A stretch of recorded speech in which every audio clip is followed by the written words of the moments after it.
A Ele a honra, a glória e o louvor, a adoração a Ti, Senhor. Estas palmas, pois é o único digno, o único merecedor em recebê-las. Receba, pois são Tuas. A Ele, graças a Deus. Estão ligados às nossas vitórias? Pegou o Espírito? Do quê? Diga: eu bebo do Espírito. A palavra profética para 2017. 2017, eu só estarei por cabeça e jamais por cauda, por cima e jamais por baixo. Deuteronômio 28, do 1 ao 14. As bênçãos da obediência vão se cumprir, vão se materializar na minha vida em 2017. Amém? Graças a Deus. Sente-se, por favor. Abra sua Bíblia no livro de Juízes. Livro de Juízes. Jefté, o gileadita, era um guerreiro valente. Sua mãe era uma prostituta. Seu pai chamava-se Gileade.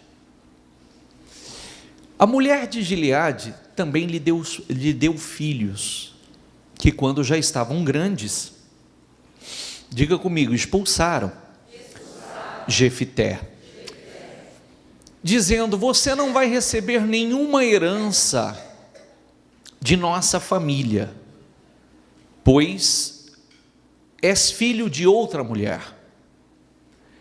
Então Jefté fugiu de seus irmãos e se estabeleceu em Tobi, e ali um bando de vadios uniu-se a ele e o seguia. Eu adoro fazer uma observação nesse ponto aqui. Um bando de vadios uniu-se a ele e o... Não ele seguia um bando de vadios. Tem diferença? Total diferença. Total. O bando de vadios o seguia, não ele seguia um bando de vadios. Algum tempo depois, os amonitas entraram em guerra contra Israel. Os líderes de Gileade foram buscar Jefté em Tobi. Venha, disseram, seja nosso comandante, para que possamos combater os amonitas. Disse-lhes Jefté: vocês não me odiavam?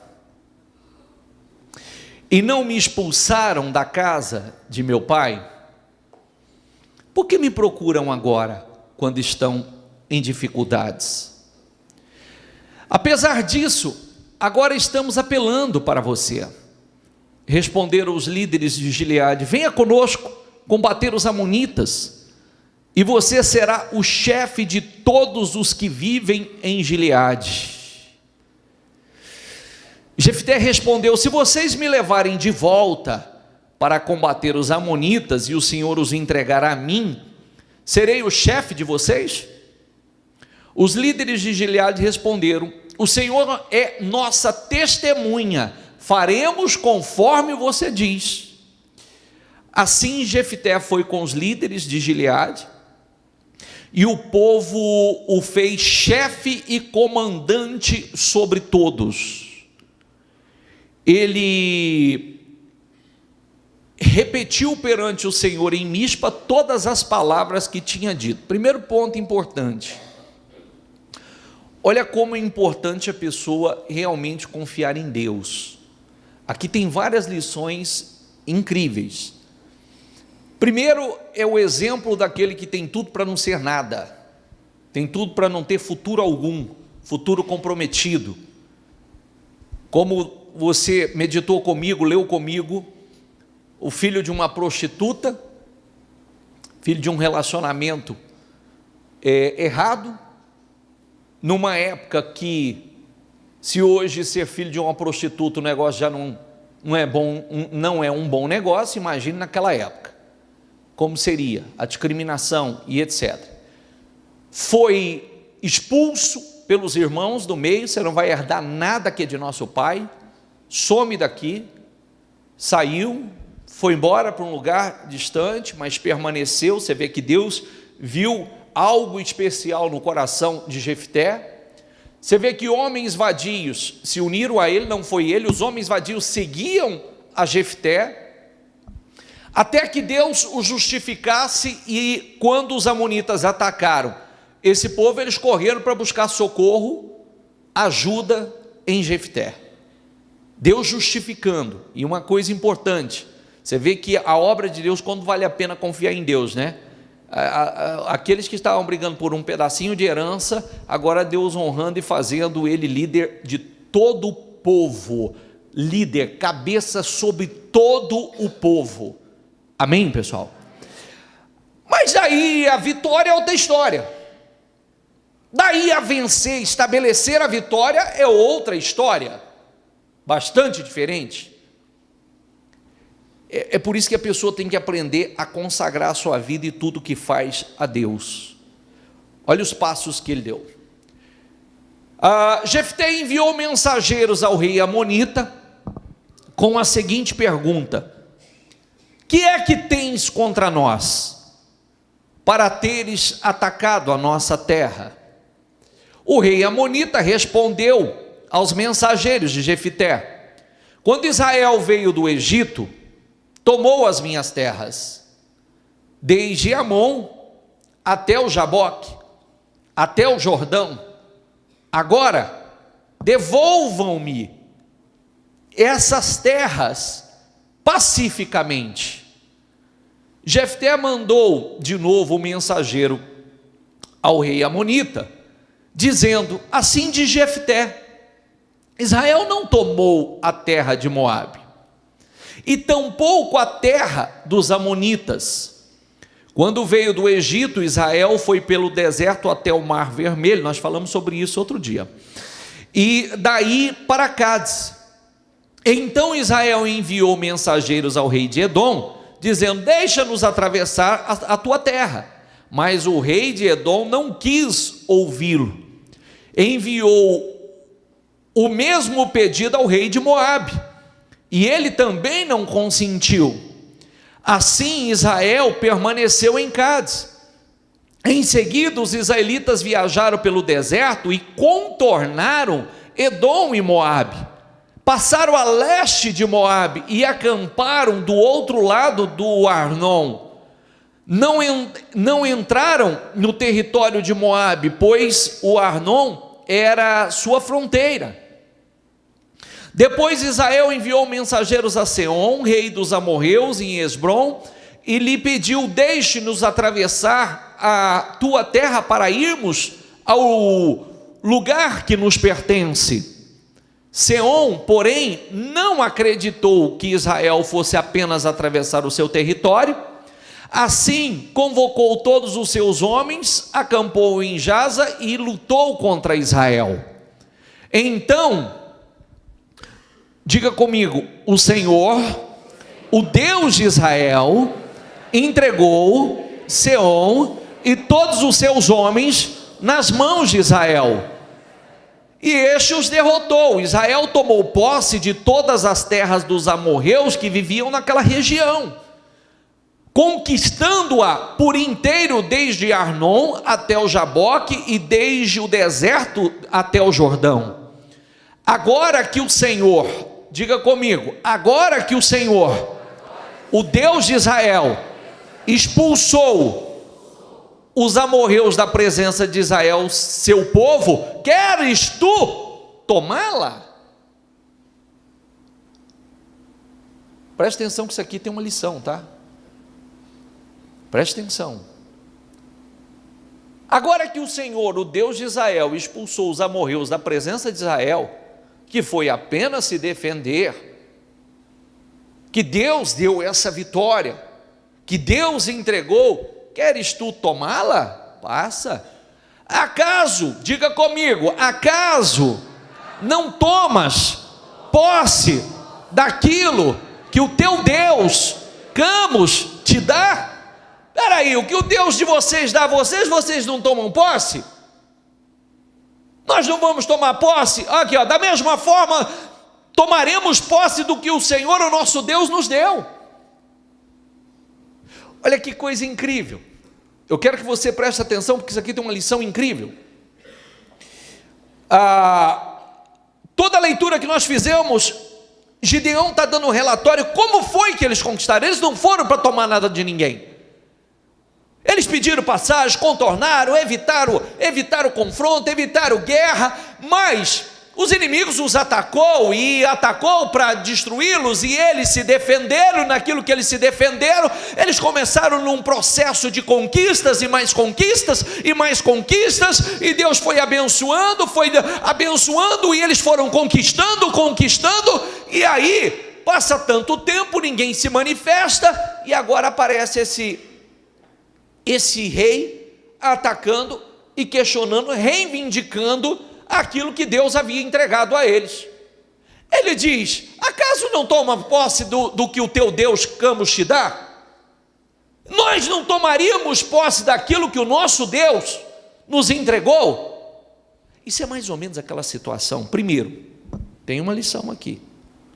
Às vezes tem gente que abre mão muito fácil daquilo que Deus deu a ele. Não pode haver um confronto, não pode haver uma pressão, não pode haver uma guerra que já está entregando.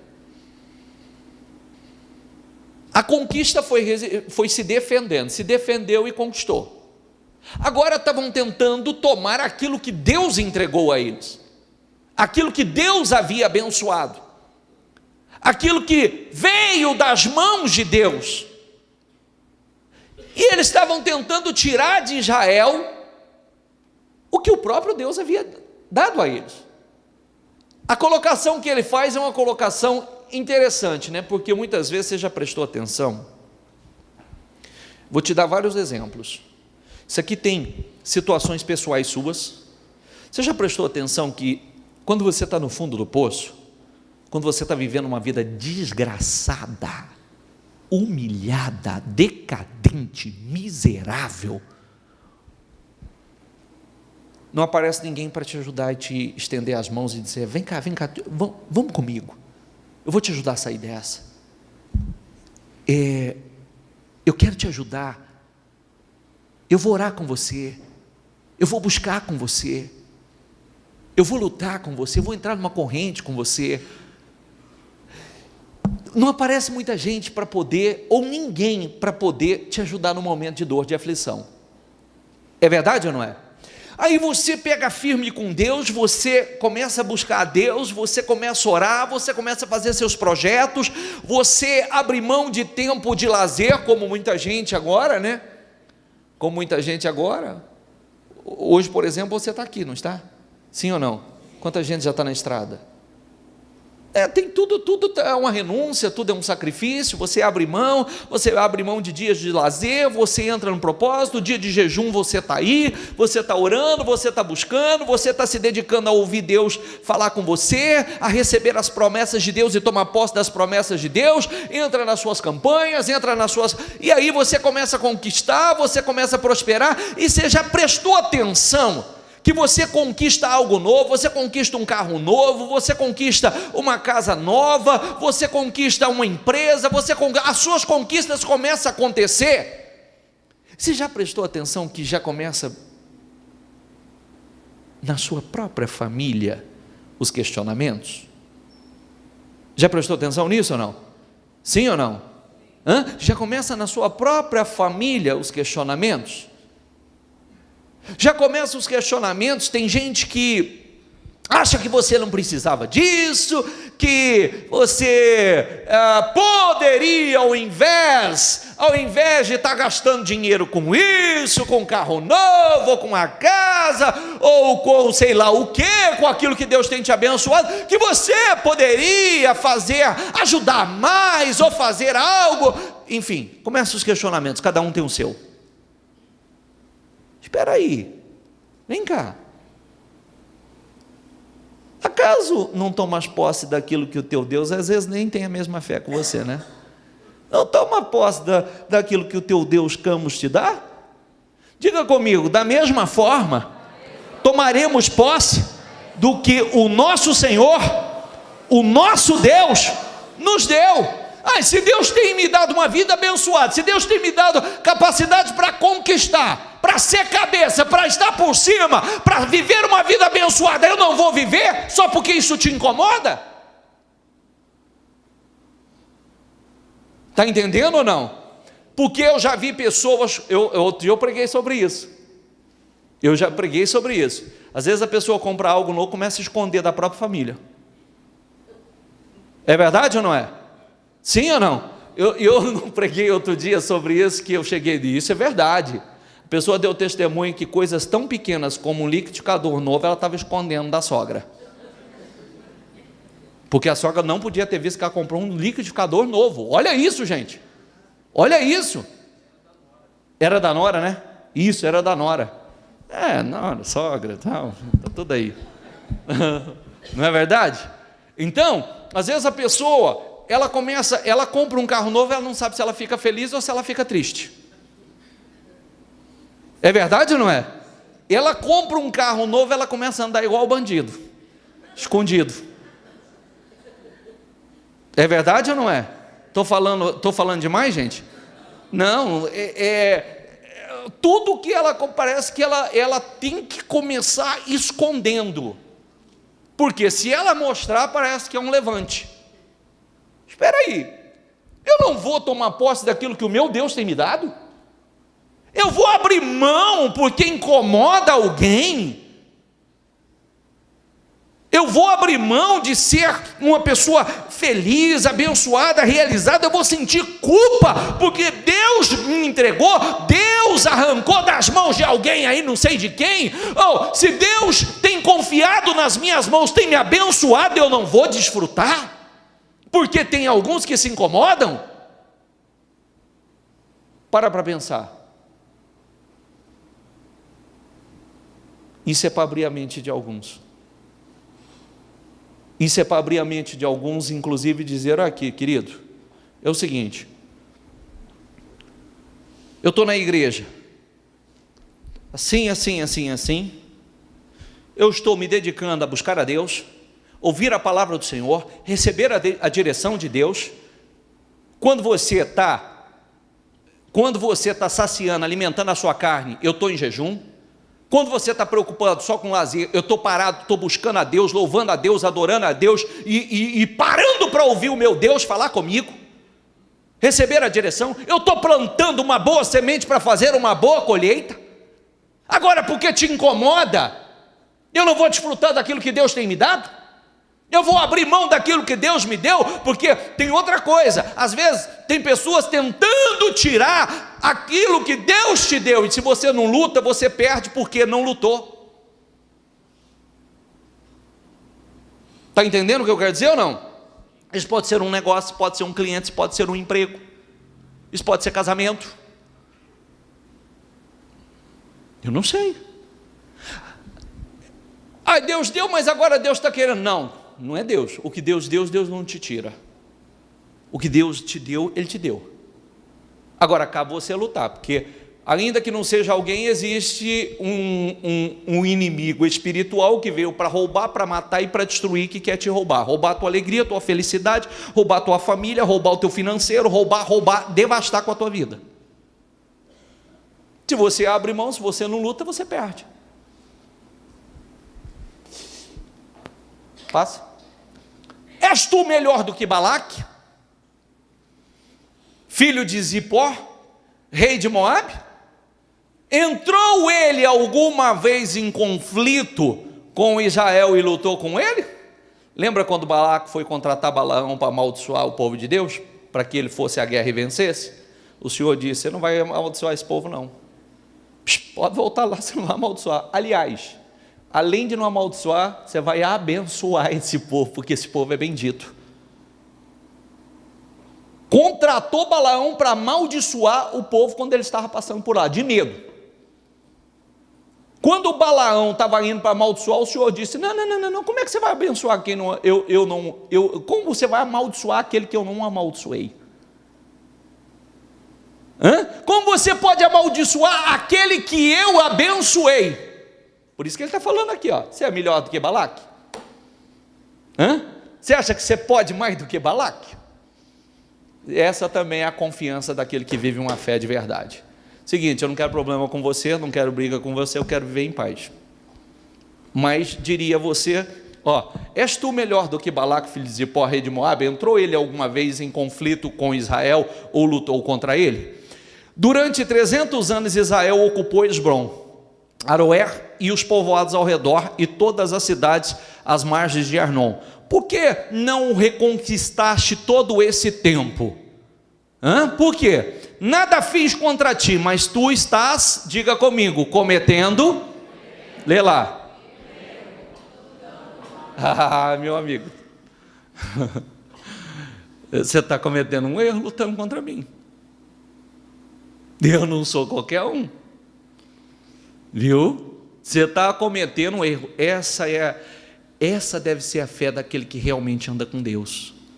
Essa é a confiança. Eu não quero problema nenhum com você, mas você está cometendo um erro. Você vai se dar mal. Você vai se dar mal. Gente, se eu for dar testemunho para vocês, o quanto testemunho nesse sentido nós temos.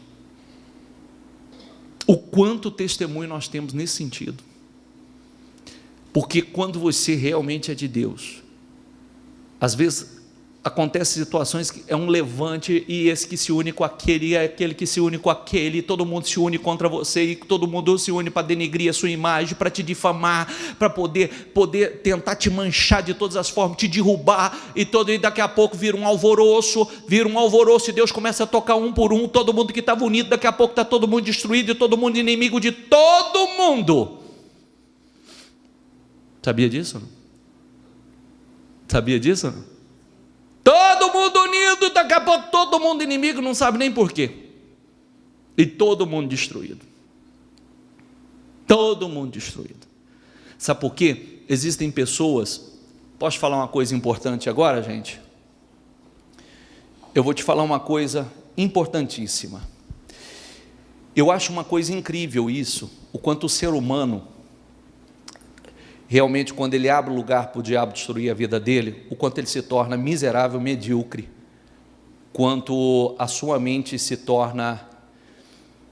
Eu já vi nos meus anos de fé, as pessoas, elas não se unem. Marido e esposa não se unem para orar juntos. Marido e esposa, amigos, parentes, não se unem para poder entrar numa corrente de oração juntos. Vamos lutar juntos, vamos orar juntos, vamos fazer uma campanha juntos, porque onde estiver 2 ou 3 reunidos em meu nome ali, eu estarei no meio deles. Tudo que for concordado aqui na terra será concordado nos céus. E não se une. Mas quando acontece alguma coisa, eu já vi gente se unir numa direção errada, se unir para o que não deve, se unir às vezes para tocar no ungido, para tentar difamar uma pessoa que está em Deus, para poder ver a vida de alguém destruir. Aí se une todo mundo, né? Se une todo mundo, e aí todo mundo fala, e todo mundo se junta, e todo mundo unido naquela corrente de destruição.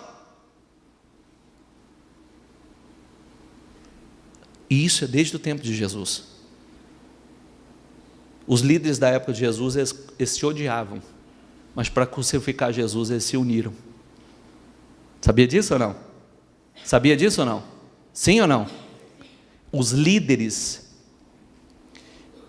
da época de Jesus, as autoridades romanas não eram unidas, não se davam bem, mas para poder crucificar Jesus, ficaram extremamente unidos.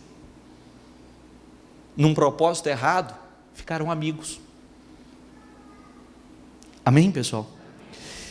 E isso, infelizmente, quando a pessoa, ele faz aqui igual Balaque, queria contratar Balaão para amaldiçoar quem? Para amaldiçoar quem? Diga comigo, o povo de Deus. O Senhor disse assim: não vá, não vá. Como você vai amaldiçoar aquele que eu não amaldiçoei? Como você vai amaldiçoar aquele que eu não amaldiçoei? Esse povo bendito é. Imagine quando a pessoa amaldiçoa aquele que Deus não amaldiçoou. ele toca naquele que Deus abençoou. E às vezes pessoas se unem numa direção errada. É onde começa a confusão. E isso eu estou fazendo aqui, estou fazendo essa observação, a palavra é outra, mas que sirva de alerta, viu? Às vezes a gente não se une para orar, mas se une para falar dos outros. Não se une para orar, mas se une para criticar os outros. Não se une para meditar na palavra, buscar a direção de Deus, mas a gente se une para criticar, para falar, para fazer observação. E essa é uma desgraça na vida de muitos. Porque às vezes a gente vai falar e tocar em quem Deus abençoou. Em quem Deus tem algo especial. E a gente não sabe. E aquilo é um problema sério para nós. Amém? Mas volta aqui. Nada fiz contra ti. Diga comigo, mas tu estás cometendo um erro lutando contra mim. Eu não fiz nada contra você, mas você está cometendo um erro. Essa é a qualidade da fé, do relacionamento que a gente tem que ter com Deus. Quando chega o problema, você está em paz. Quando chega o problema, se levanta, mas você sabe qual vai ser o resultado. E você está cometendo um erro. Que o Senhor, o juiz, julgue hoje a disputa entre os israelitas e os amonitas. Entretanto, o rei de Amon não deu atenção à mensagem de Jefté. Então, diga comigo, o Espírito do Senhor se apossou de Jefté. Olha como é bom ser de Deus, né? O Espírito do Senhor se apossou de Jefté, encheu ele de força, encheu ele de coragem. Realmente ele foi no Espírito do Senhor. Este atravessou Gileade e Manassés, passou por Mispa de Gileade, daí avançou contra os amonitas, foi com força total. E Jefté fez este voto ao Senhor: se entregares os amonitas nas minhas mãos, aquele que estiver saindo à porta da minha casa ao meu encontro, quando eu retornar, da vitória sobre os amonitas será do Senhor, e eu oferecerei em holocausto. Fez o voto dele ao Senhor, consagrou, porque ele sabia que ele precisava para vencer aquela batalha, aquele desafio, ele só poderia vencer se a bênção de Deus, o Espírito de Deus, o poder de Deus estiver sobre ele. E ele foi, e ele venceu facilmente aquela batalha, conquistou facilmente, e foi conquistando outras e outras, de vitória em vitória. Ponto da mensagem. Você vai abrir mão do que Deus te deu? Vou fazer a pergunta de novo. É a sua fé quem vai determinar. É a sua fé que vai determinar. Você vai abrir mão do que Deus te deu? Às vezes nós somos pressionados a abrir mão. Está aí, nós somos pressionados a abrir mão daquilo que Deus nos deu. Às vezes tem alguém tentando tomar aquilo que Deus nos deu. E se a gente não luta, vai embora. Por quê? Porque aceitamos. Espera aí, se Deus me deu, foi Deus quem me deu, eu não vou tomar posse do que Deus me deu? Eu não vou tomar posse das conquistas que Deus tem me abençoado? Eu vou abrir mão da família abençoada que Deus me deu, do emprego abençoado, da vida abençoada que Deus me deu? Eu vou abrir mão porque tem alguém que não está feliz com isso, tem alguém tentando estragar isso, eu vou abrir mão? É isso que Deus está dizendo a você.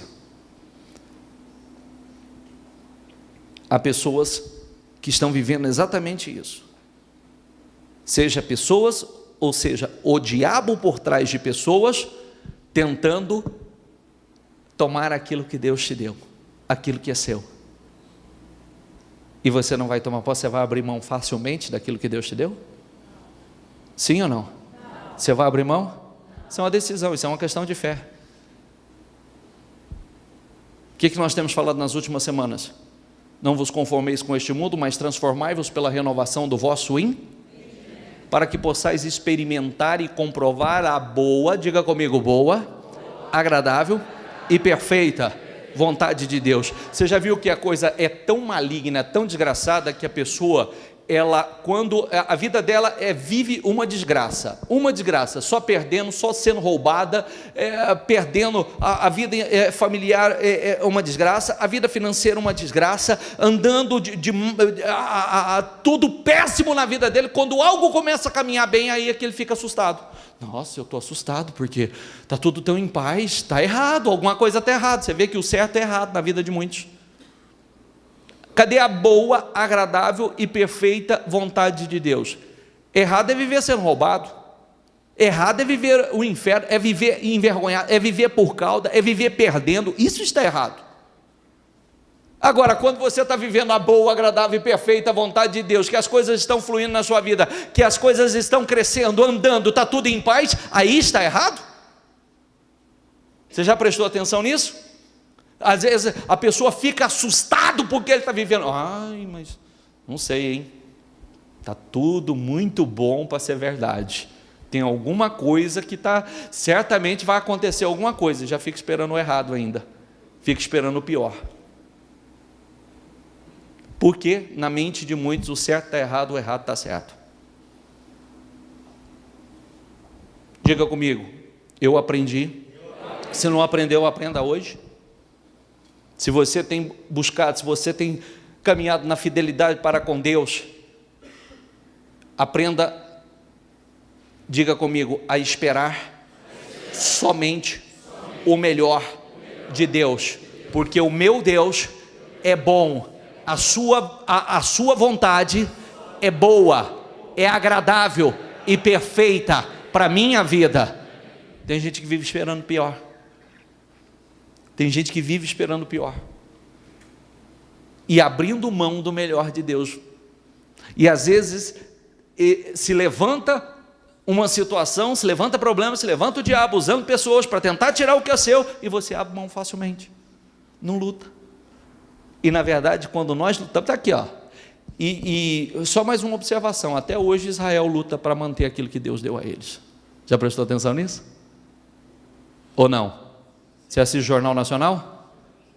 Já viu? Assiste? Até hoje tentam lutar para tirar aquilo que Deus deu ao povo de Israel. E até hoje eles lutam para manter aquilo que Deus deu a eles. Porque, inclusive, é um erro você abrir mão daquilo que Deus te deu. Amém?